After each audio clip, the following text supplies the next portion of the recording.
એમાંથી 2 પાટણો છૂટા થયા, એમાં છેલ્લા વધે હું એકલી. એલિવેટર લાઇનમાં અમે 2004થી આવ્યા. એટલે મૂળ અમે મેન્યુફેક્ચર હતા, બધા 3 પાર્ટનરો થઈને શરૂઆત કરી હતી અમે. પછી અમે બધા એમાં થોડું ડિસ્પ્યુટ થયા એટલે જુદા પડ્યા. એમાંથી છેલ્લે હું એક જ વધ્યો અને મેં પછી રિપેરિંગ કામ ચાલુ કર્યું સાઈડ.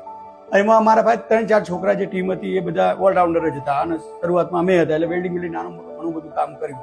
પછી 2007-8માં અમે આવ્યા મેન્યુફેક્ચરમાં. મેન્યુફેક્ચરમાં જાણે લીપ લાઇનમાં અમે આવ્યા દરવાજા અને બ્રેકેટ સાથે. 15x30નો શેડ હતો શરૂઆતમાં.